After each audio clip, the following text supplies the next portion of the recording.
You're watching KRDO News Channel 13, where the news comes first. Your news starts right now. We would encourage everybody to keep Deputy Flick's family in their thoughts and prayers, as well as the other people who were injured tonight. Definitely a sad day for our community, and we will get through it together. For the third time in 37 days, a deputy in Colorado has been killed in the line of duty. This time, the tragedy hitting on our own home turf.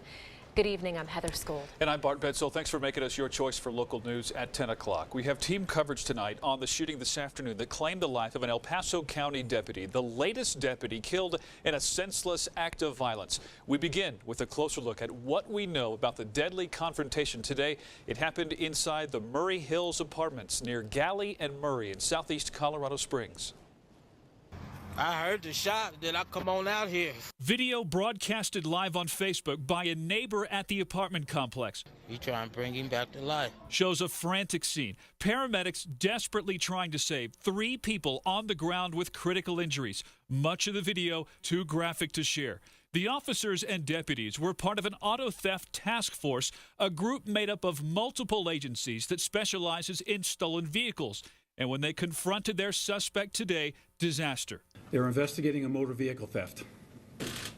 They encountered an adult male suspect.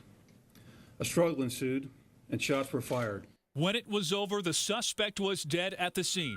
The others were all rushed to Memorial Central Hospital. In all, 6 people were shot. The suspect, a civilian hit by a stray bullet, a Colorado Springs police officer, and 3 El Paso County deputies, including Detective Micah Flick. The announcement coming from Sheriff Bill Elder just after 6 p.m. It is with profound sadness that I say that this afternoon, Deputy Micah Flick, 34 years old, was shot in the line of duty and has died. Tonight, there is no distinction between our uniforms, State Patrol, Sheriff's Office, and the Colorado Springs Police Department. Our hearts are all broken. And tonight, we pause to remember the man who died serving and protecting this community, Deputy Micah Flick. It was 11 years ago today Deputy Flick started his service with the El Paso County Sheriff's Office.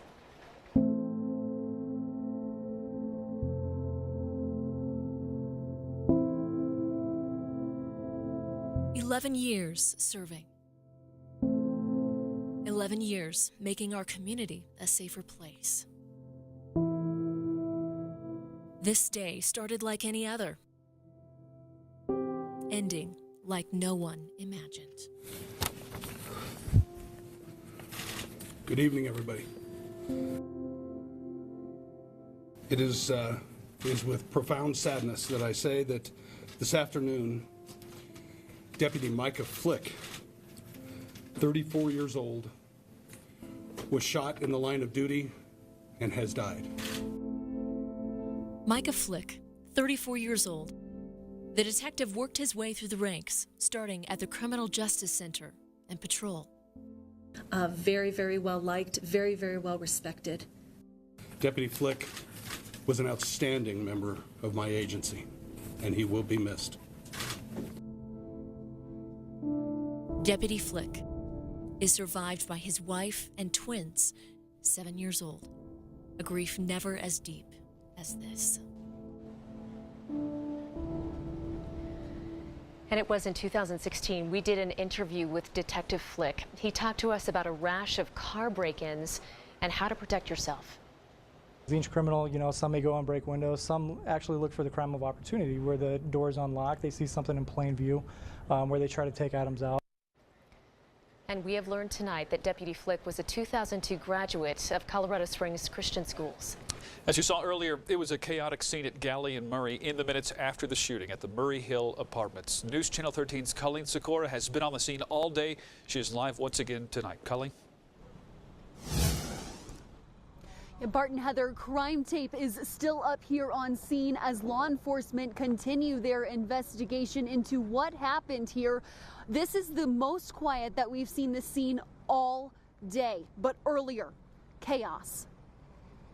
A deputy calling frantically 21 Murray Hill Apartments. We got an officer down, at least one officer down.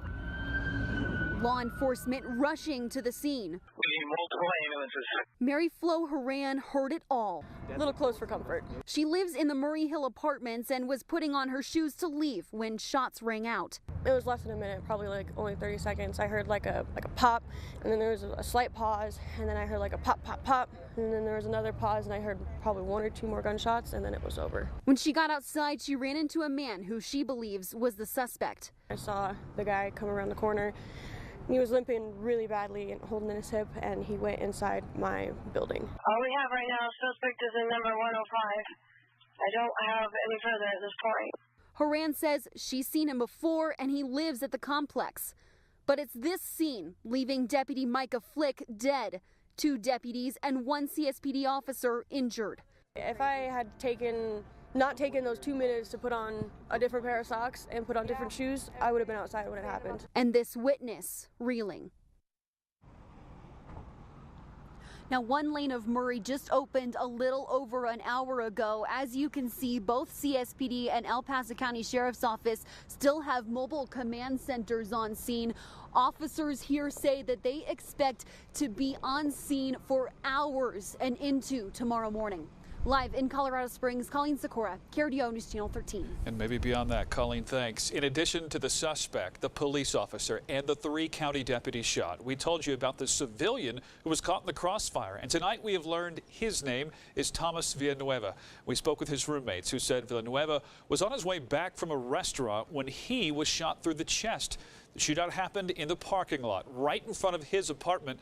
Villanueva was taken to Memorial Hospital and survived, but we currently don't know his exact condition. And all afternoon, our cameras were kept at a distance from the scene. But when people who live at the Murray Hill Apartments were allowed to return home, we got a closer look at the crime scene and some exclusive video and interviews from witnesses. KRDO News Channel 13's Crystal Story continues our team coverage tonight. Heather, the sights and sounds that witnesses saw at this crime scene earlier today will not be easily forgotten. We talked to one man who literally hid under a stairwell while shots were fired. He went down right before me, maybe 20 foot out in front of me. When he heard the shots, he hid in his apartment, scared for his life. Very, very exhilarating, I could say the least. My heart rate was going 100 miles an hour. This video shot from a balcony just feet from where the shooting happened. Walking by the stairs, and there's like a wing window you can look out as you walk by. As I was approaching the window, I heard a couple pops, rapid fire, like 2 or 3 shots. And as I turned to the window and looked out, I saw a bunch of people scattering and moving in on one guy. For those who saw and heard the whole thing, falling asleep won't be easy.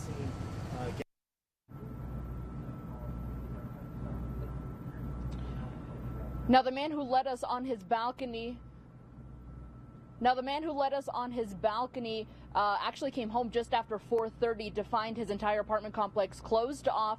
He had to wait 2 hours until just after 6 when that parking lot was reopened.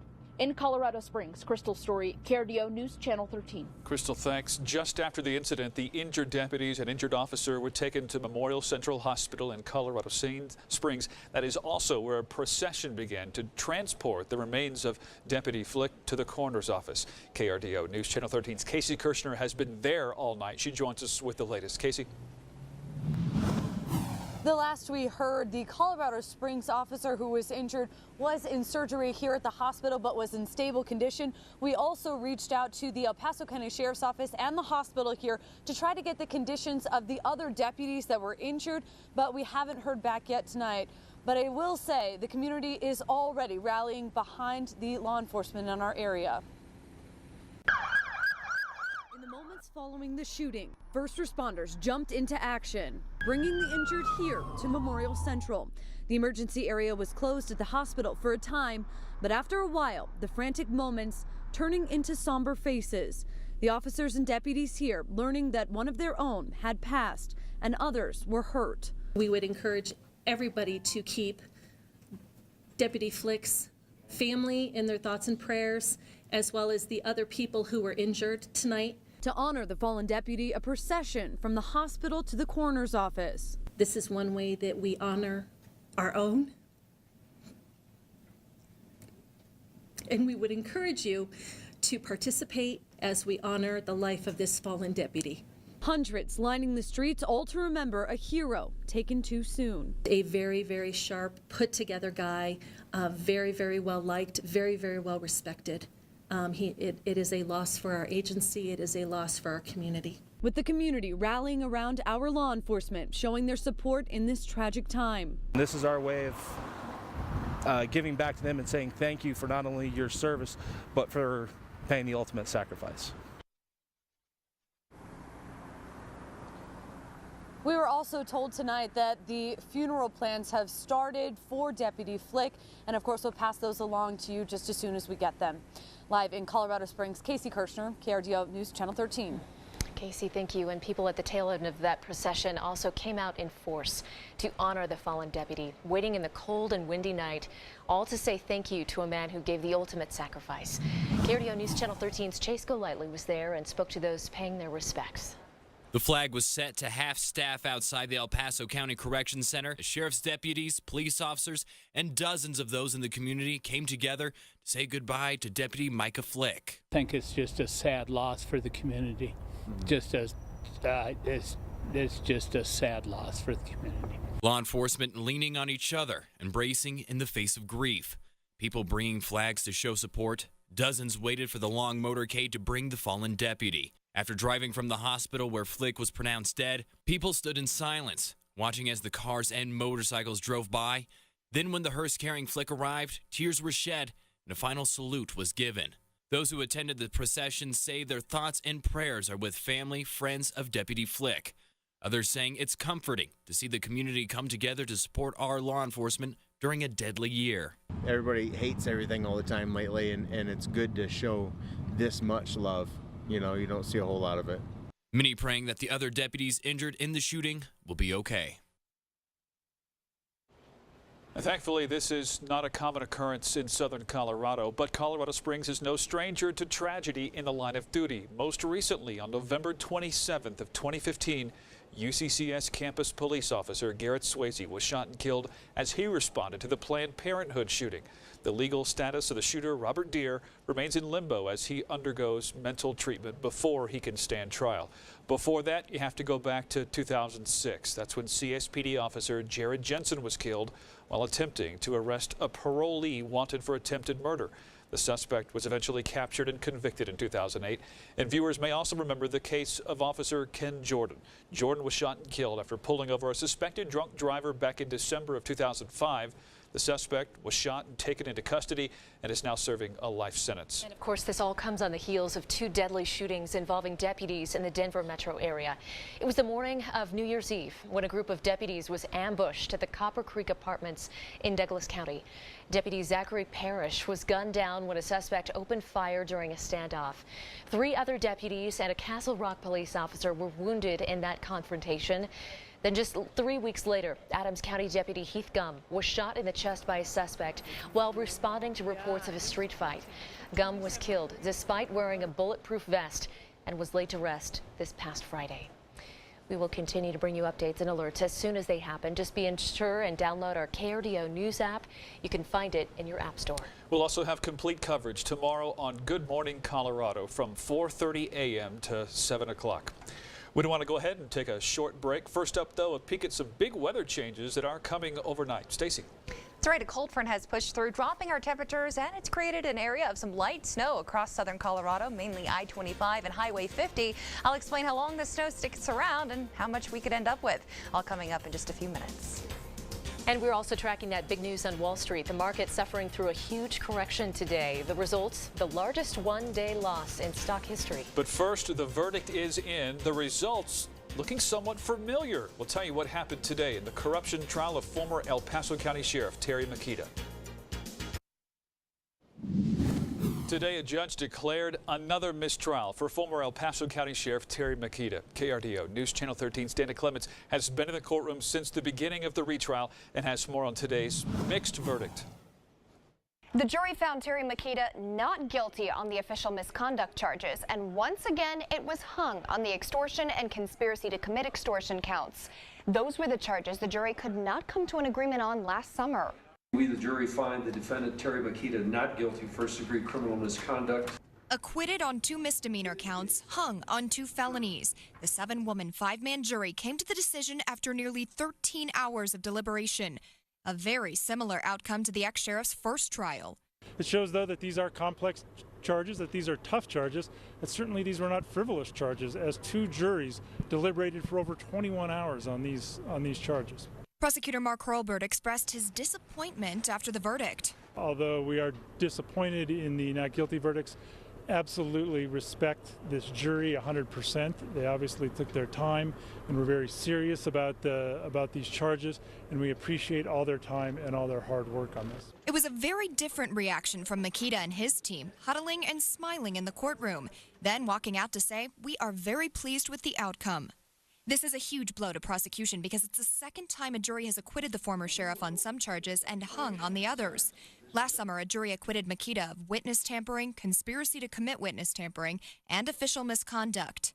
This retrial centered around Terry Makita's intent when he made certain decisions as sheriff. Prosecution argued that he abused his power to retaliate for political reasons, while defense said he was just trying to do his job. No word yet if prosecution will retry the former sheriff again, but both parties will be back to discuss what's next at the end of the month. Reporting in the studio, Dana Clemens, KRDO News Channel 13. And to your money now, the Dow plunged more than 1,500 points on Wall Street today. Even after a slight rebound, the market closed 1,175 points down, the biggest one-day point drop in history. When the market pulls back, and particularly as sharply as we've seen in recent days, there's this natural tendency to think, oh no, what's wrong? There's nothing wrong. What you're seeing is just some profit taking because of the fact that interest rates are going up. Tax cuts and deregulation have helped fuel the Dow. It's gone up 21% in just the past year, but with such dramatic climbs come volatility. The climb could also prompt the Federal Reserve to hike interest rates. Stacey? Winter weather alerts are in place over the mountains where they're expecting anywhere from an additional 2 to even 10 inches, plus parts of the eastern plains under a winter weather advisory as well. We have snow falling across southern Colorado right now. I'll tell you how much we could see coming up in just a little bit.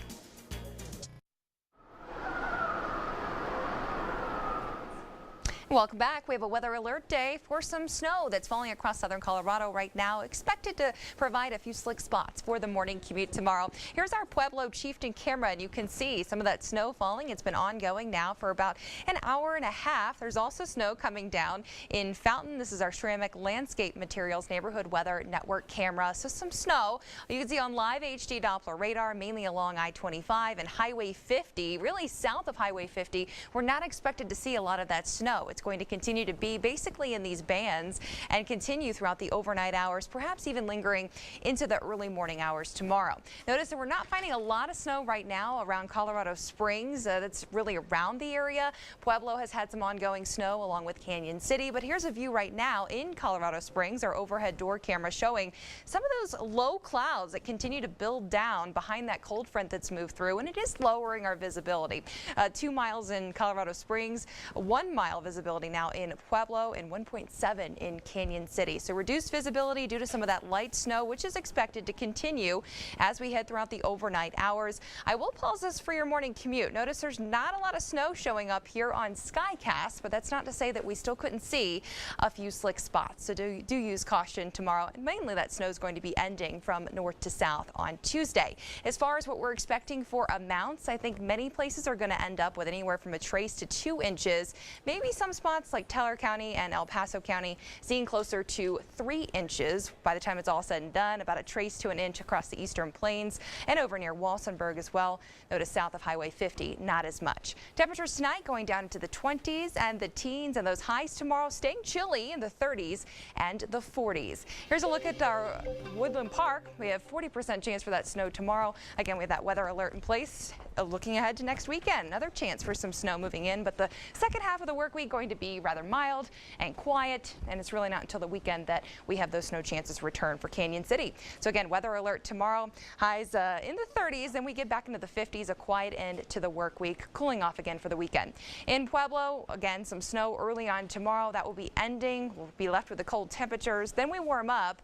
And again, watching Saturday and Sunday, it could be pushed to just Saturday or Sunday, depending on how things trend in the next couple of days. In Colorado Springs, 38 tomorrow. Again, some slick spots possible for that morning commute with the snow that's falling tonight. So do use caution, give yourself a little extra time, and those temperatures warming up for the rest of the week. So no problems in terms of roadways. And then our next storm system comes in for the weekend. Bit of an odd snow tonight. Seems like Pueblo, Fountain area to the south getting the bulk of it, whereas north of town, which normally gets it, right, on the it's dry opposite. end, right? Yeah. Completely opposite this time around with this pattern. Give the other half a chance for a while. Yeah. Stacey, thanks. Well, all of us are still recovering from last night's Super Bowl. Pretty What thrilling. a game, Yeah, huh? it really was. When the Patriots are involved, that's usually the case. We'll check in with the winners, the MVP of the Super Bowl, the unlikely MVP of the Super Bowl, coming up in Sports Plus. The Nuggets hitting the hardwood hard tonight. I don't know if they could win. All right. I think the good news, absolutely no. My father and mother told me to stay after my dream. And I've officially accomplished the best thing in this sport with a group of guys who mean the world to me. I think that's one of the reasons why the Eagles won the Super Bowl last night, is they have a bunch of players on their roster who love the game of football. Now, most people didn't think Nick Foles would be able to outduel Tom Brady, the GOAT, but he did in last night's Super Bowl, as Foles, who was the Eagles backup quarterback for most of the season, led them to their first ever Super Bowl title. When the confetti fell, his 7-month-old daughter Ellie and his wife were on the field with him to share in the moment. That's what it's about. This journey, getting to see my wife and my daughter. My daughter won't know anything that's going on. She's 7.5 months old, but just to look in her eyes, the whole world slowed down. And just seeing her look at the confetti, to look at my wife's eyes and embrace her and just know that I get to spend the rest of my life with her. Former beloved Bronco Ed McCaffrey has a new job and a new challenge. Eddie Mack has been named the head football coach at Valor Christian High School. Now, McCaffrey doesn't have any coaching experience at any level, although his 4 sons, they all played at Valor, including his youngest Luke, who will be a senior in the team starting quarterback next season. McCaffrey will be introduced tomorrow. The young Nuggets are a team on the rise. And one thing you notice when you watch them is they're not like most NBA teams. They play hard on most nights, and they're hungry and driven by victories. Gary Harris and the Nuggets hosting the Hornets this evening. Gotta love the effort here. Cody Zeller thinks he has an easy 2, but Torrey Craig comes out of nowhere with the block. He would hit the floor hard. He'd be okay. The Nuggets okay tonight. They win 121-104. Finally, it's time to take a look back at some of the top prep performances of the week with a segment we call Slap Me Some Skin. We go back to last Monday when Zach Swain of Palmer came up with a hat trick, 3 goals and a Terrors win, and for that you can slap me some skin. On Thursday, the Duke Carey of Doherty poured in 26 points in a victory, and for that you can slap me some skin. On Friday, Noah Martinez of Falcon scored 24, albeit in a loss, but for that you can slap me some skin. We're getting down to the nitty-gritty this week, the state championships for swimming, and the week after, state high school wrestling championships. Well, yeah, So it comes to this. It's good stuff. Rob, thanks. We'll be right back.